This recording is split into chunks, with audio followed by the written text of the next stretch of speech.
ติดตามชมคุณเดินท่านผู้ชมเริ่มแล้วคนที่หนึ่งวันนี้ข้าพเจ้าสมุทรศรีและพุทธมนต์กันพละศรีเนาะพร้อมกันบรรยายสดๆวันคนผู้เดือดดูขอบสนามเนาะนุ่มแดงพุทธมนต์ลาสตาร์สวัสดีครับสำหรับแฟนบอยที่มาจากเนี่ยเราใช้บอยนะบอยนะบอยเราเตรียมบอยเราเนี่ยใช้หุ่นจังนะคนจะกำลังลงมาพอดีพอดีคนที่เริ่มต้นขึ้นมาสีแดงเป็นซูซ่าที่จะเป็นสีฟ้าจุดจุดโตพนุ่ม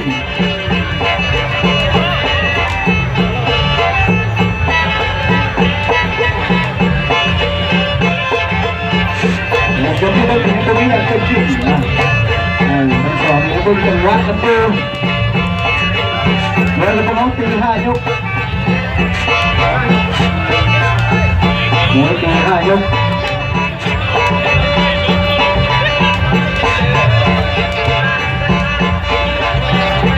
วงแดงแก้วพหาพบกันในดับ49 กิโลท่านผู้ชมตัวเป็นมวยตัวยังตรงน้อยตัวเป็นผู้ที่หนึ่งของรายการวงแดงก็คือทางด้านตัวขึ้นเอาเลยกรรมการตัดสินทันทีก็คืออาจารย์โพไซอัพไทล่าซูซานซิดกันเทงผมครับกินเซนซินโต้พาลุงนะค่ายมวยซิดกันเทงอยู่บ้านโคกซาดนะบ้านโคกซาดเมืองเซนทานีค่ายโต้พาลุงอยู่บ้านโน้นขี้เล็กเมืองสีโคตรบองนะเมืองสีโคตรพบกับเมืองไซธานียูแดงสีโคตรยูสีฟ้า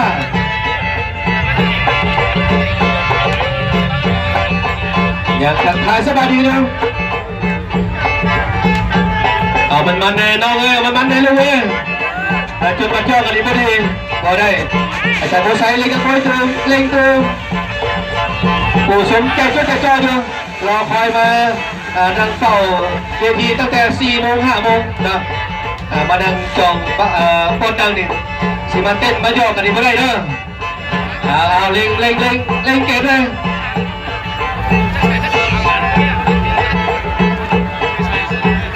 ตัวแข่งขัน5 ยกละ3 นาทีมวยมันนอกภาษาไหนมันสมกับรายการแน่นะปุ้ยเล่งบุญออกได้ออกไป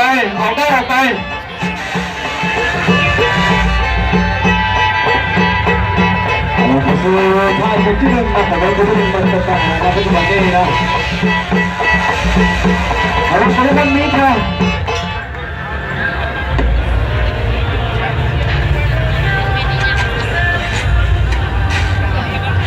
ในช้างคุ้มเสียงปั๊บไม้สองเลยบางพวกเจ้าตีจะตั้งแต่5 โมงเนาะพยายามเตือนไปต้องเด้อเอาปฏิไส้กันเลย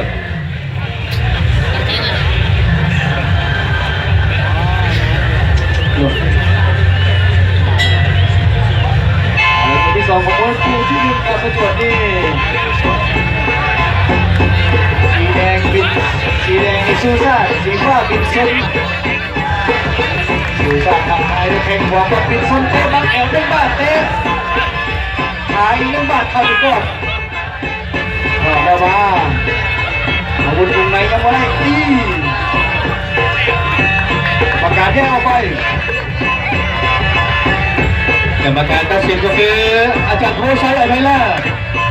เป็นวิธียกที่2ตีจังสันออกเข่ามาในดอกหนึ่งสำหรับทางด้านซูซ่าซิกจันเพลงมัดทักทายตัดโอ้โหเกือบการขอดูจอยกับขั้นคอเตะดาดงอนไปเลย1 พี่น้องเตะไม่ถูกว่าเย็บเข้าไปแทงเข้ากินชนมาได้กินชนสิรินได้วะตอนนี้กำลังหนีอยู่ออกดันเข้าไปกรรมการแยกออกมาซูซ่ายัดไส้กินชนเตะดีกว่าแทงกันแล้วเอาคนละบอลตอนนี้เกมเริ่มเปิดแล้วพี่น้องเข้าเตะมาสุดกันเตะไปมาแล้วความมันคอนเดือดบอกว่าตีไปคนนี้ตี ไอ้หลอกไปไหลแฉกไปแทงเข้าซ้ายเข้าครัวเก่งเสียงกรรมการแยกอาจารย์โบไซแยกว่าเฮ้คืนกอดไว้ที่ว่าแทงเข้าโยกเล่าตีมาได้กรรมการแยก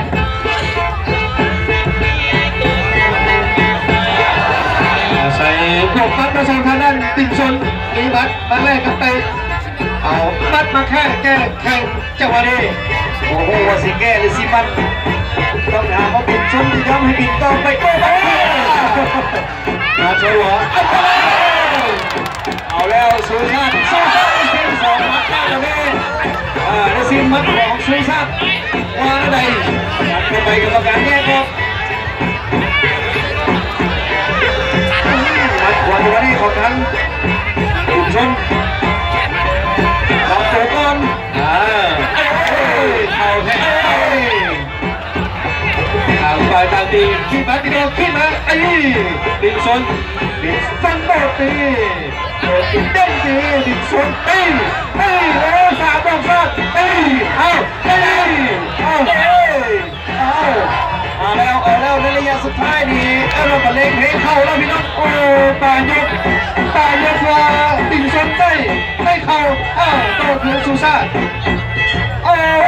ที่สองเบิร์ดก่อนตั้งก่อนครับตั้งหายใจให้เขาก่อนนักมวยตายยกเล่งสิกันรู้เรื่องเนอะวันนี้นอกจากจะมีมวยไอ้น้องซ้ายแล้วทั้งพวกเขาจะมีมวยไอ้น้องยิงอยู่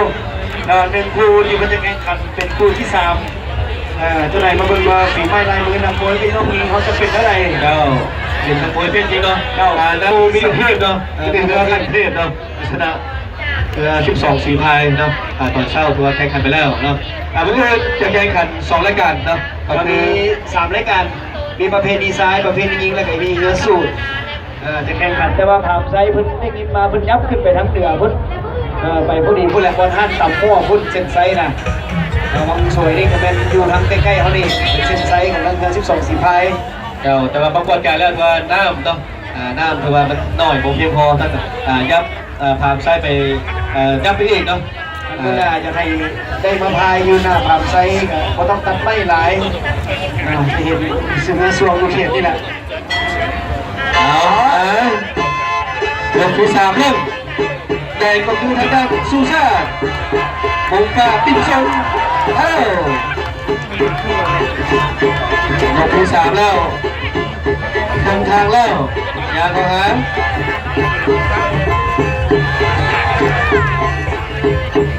ยางของหางทางด้านติ่งชนมาดูโค้งมัดขวาเอามัดมาแก้ศอกเอามัดมาแก้ทางติ่งชนซูซ่ามากันไหนสุสานว่าได้ว่าจะได้ตีเข้าอย่างเดียวติดชนพยายามไปกอดแอวไว้สุสานได้เปรียบเรื่องความรอหน่อยนึงผมกระสันได้หน่อยนึงหากระสิบมาใบมาซะเลยเอามาได้ก่อนได้แทงตีออกมาดึงแอวมาตีนะครัวยก3ไปที่ว่าทางบินชนเริ่มที่ดีสุสานกันโต้ตลอดโต้ทุกดอกโต้กันเข้าไปตีไปทีละตีอาวุธตีได้ตีไปออกเลยตีกรรมการแยกออกไปติดชนงานไปรับโตก่อนเดี๋ยวนี้รับมัดครัวสุชาติกอดแอวไว้ฝังไว้กรรมการแยกออกมาไอ้ด้วยครัวเตะคืนสุชาติได้แข่งหนึ่งติดชนก็ได้แข่งหนึ่งที่กันกอดมาเดี๋ยวนี้กรรมการแยกออกมวยมันออกพันษาเลิกแล้วโอ้ยยก3แล้วท่านผู้ชมอยู่ทางไหนหิ้มมาช่วยเล่นแข่งขันแล้ววงในกันแล้วตัวนี้บอกว่าใครเป็นใครตัวนี้ปานพวกนี้สิหอมแก้มกันแล้วพี่น้องแทงเข้าครัวตอกโต้ได้เข้าขึ้นโอ้ยปัดครัววางก็ไปใส่รถแล้วสำหรับคุณสิบ้าติดชนมีมันเสือติดชนไปไอ้โอ้ยอย่างนี้ได้เอาจะไหนซูซ่าขี้มากอดฮัดตีมีอะไรเล่นหน้าขาวไว้ก่อนเอาไปในเสื้อกรรมการแยกดึงออกมาซูซ่าย่างเข้าหา างเข้าไปซื้อเต็มเห็ดอย่างเดียวตอนนี้ยางเข้าไปแล้วถอยหายใจสองบ้านเอาคนถอยจะนอกอีกบ้านนึงเตะด้วยครัวได้มาคนละดอกออกไปคนละเดือนจะไม่ได้ตีบัดกับเขาสอบปักเข้าไปสำหรับปิดชนกอดไว้กรรมการแยกออกเป็นปลายเปิดเกมวางเทงขวาเกือบขวาซะเลยฟันศอกกันวันนี้ปิดชนศอกขวาเอาแล้วตอนนี้สูซัดสิมาหน้าใดเดินหลายดอกแล้วตอนนี้สูซัดยังเสืออยู่อย่างด้วยซ้ายแต่ได้ขวาแลกมือแข็งขวาเกินสำหรับปิดชนตีกับเล็งปุ๊บยกที่3โอ้ดวงบอมมันความเดือดเนาะตัวผ่านไป3ยกตัวยังใกล้เคียงกับกึ่งเนาะอาจจะมึงบอกผมรู้สึกเชื่อก็เลยเป็นเรื่องปัญหาครับมวยที่เรามาแล้วนี่ก็การเตรียมตัวไปเลยแต่งตัวไปเรียบร้อยผ่านรถปัจจุบันนี้จะก้าวเข้าสู่ในคู่ยกที่1ยกที่4ของมวยคู่ที่1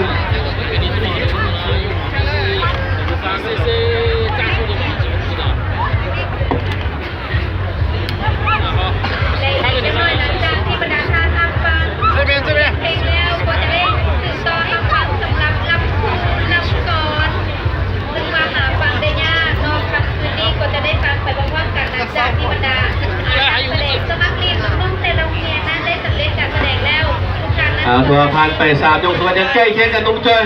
นะใกล้เคียงกันเบิ่งว่าไผจะเก็บชัยชนะกับคืนบ้านได้เนาะเบิ่ง4โคตรพบกับเบิ่งไซธานีนี่มุมแดงก็คือทางซูซ่าชิดแต่เพลงเนาะมาจากบ้านโคกสะอาดเบิ่งไซธานีส่วนสิทธิ์ตัวพลุมาจากบ้านโนนขี้เล็กเบิ่ง4โคตรตะบองแล้วยกที่4ของมวยคู่ที่1เริ่มต้นก่อนท้ายอีกฝั่งนึงสลับแข้งขวาสูซาแข้งขวาปิดชนล้มลงจะมาดึงแข้งขวาขึ้นในยกนี้ในยกนี้มีแต่แข้งกับแข้งแล้วสำหรับต้นเกมสูซาตีเข้าขวาปิดชนแข้งเข้าขึ้นยก4มาเป็นปลายเดินครับสูซาขวาออกไปพิษบังขวาคืนพยายามจะตัดลุงจะไม่ได้ขวาขึ้นแล้วมันขวาของทั้งปิ่นชนเข้าหน้าซูซ่าพยายามเข้าไปเอาแล้วล็อกแอวกันเยอะตอนนี้ออกเสื้อผู้หนึ่งอยู่นอกผู้หนึ่งอยู่ในผู้หนึ่งกรรมการทิ้งเข้ามาในคืนเปิดเกมทางด้านปิ่นชนนี่ก็ไม่ถอยเนาะตั้งหลักปักสู่ขวายกที่ผ่านมาได้ปิ่นชนเห็นดีแต่ว่ายกนี่สูซาคอได้เมื่อกี้นี่ไปให้เจ้าได้ยกนี่ค่อยคอขึ้นดันเข้าไปติดเสื้อแล้วพลิกออกมาอย่างโมมีอาวุธมีเข่า1 ดอกที่2ปิ่นชนสูซาจัดให้กรรมการแยกแข้งซ้ายยาวไปแข้งขวาปิ่นชนนะครับออกมัดขวาเข้าหน้าฟันศอกอีกมีมัดเสริมสำหรับทางด้านปิ่นชนโอ้โหเป็นมวยครบเครื่องตามมัดเตะเข่าศอกครบเครื่องอีกเลยมัดขวาของทางปิ่นชนมัดขวาอีกยาก็หาแล้วเปิดหน้าเปิดกาดใส่เลยนะสำหรับทางซูซ่าแทงเข่าลบวันสมาธิด้วยเข่าเด้งเสือกออกมายาก็หาซูซ่าปิ่นชนอย่าไปแล้วไปให้ขวายันออกไปที่ซ้ายยางมาบนหน้าตรงหลังยางต่ำมัดตรงทั้งปิ่นชนดันเข้าไปได้ตอนนี้ดันเข้าไปแล้วตีหน้าขาท้ายยกแล้วไปยกแล้วตีได้บ่ผมเองชูชาติโบมีจังหวะจับไปอยู่ตลาดจังหวะโบมาจังหวะโบมีชูชาติดันไล่แขนจังหวะนี้ได้มาดอกหนึ่งตีกองเล็งตีกองสร้างแล้วไปยังละไว้ออกไปอาวุธออกไปไอ้หัวของเราปิ่นชนตะมาสูซาก็สนใจเตะได้เตะไปขอก่อนเนี่ยเลือกลายดอกแล้วหายใจอยากฟื้นแล้วตอนนี้นะขอก่อนจะปากได้เดียวเสียงคล้องเสียงก ยกที่สี่ดันเข้าไปครบยกที่สี่ในมือไหนเอาไฟในมือบุญออกพรรษาโบราณเมื่อปี2017 ลุงเจอจะเป็นลอยกระทงแล้วมั้ง ยังบ่ฮอดครับ นะการลอยกระทงนี่ถือว่าเป็นที่12ของ14นะที่ของประเพณีในการของชาติเรามีมาตรฐานนะสำหรับลอยกระทงมือบุญออกพรรษา อย่าลืมแล้วกันว่าคณะของผู้ใดที่มาใส่เรือไฟหรือว่ากระทงมาใส่แต่ว่ามันเป็นวัสดุที่ว่าละลายได้ง่ายเฮ็ดจากธรรมชาติบ่ว่าจะเป็นกาบกล้วยบ่ เจ้า ต้นกล้วยบ่แบบนี้มันจะ ใส่กล้วยกับกล้วยเนาะถือว่าเป็นประเด็นเห็นทะเลลาย ใส่ด้วยธรรมชาติเนาะมา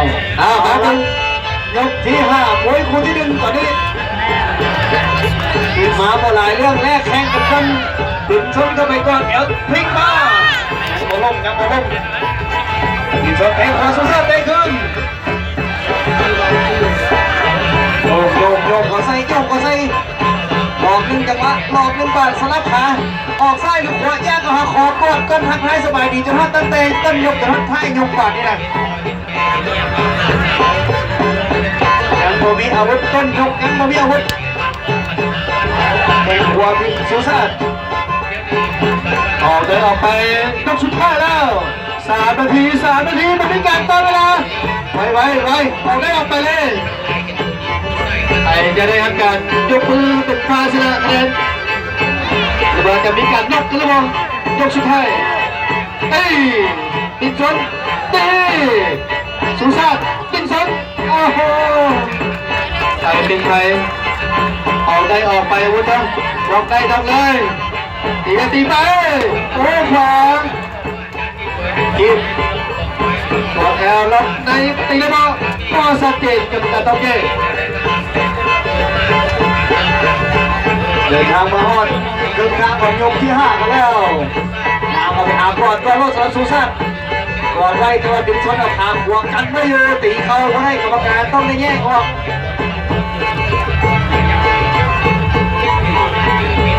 ยังเป็นฝ่ายยังเข้าหาทางด้านสุชาติที่กันเพลงดินชนซิโก้พาลุ่มพุ่งฟ้าการเข้าหาสุชาติก่อนได้ตีนะครับได้มาดอกหนึ่ง เดินแล้วพลังกำลังทั้ง2คนเด็กใจจะหมดแล้วเหลือต้นสุดท้ายหรือบ่เอามาดันเข้าไปดินชนดันเข้าไปดิ้นสุชาติพยายามดิ้นอยู่ตอนนี้ดิ้นผ่านป่าชึกมองพี่น้องยังโบออกกรรมการต้องมาแก้ออกซอย เปิดเกมยังเข้าหาสัมภาษณ์สุชาติปุ่มเตะตีชนโอ้โหแข้งขวาเข้าขวาขึ้นสุชาติกันดีสำหรับทางบินชนกันเข้าได้ดี เบิกแล้วบินชนนี่พอใจกับผลงานแล้วสมาสุชาติขออีกสัก2 ดอกได้บ่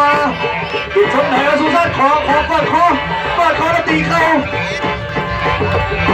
กรรมการแยกออก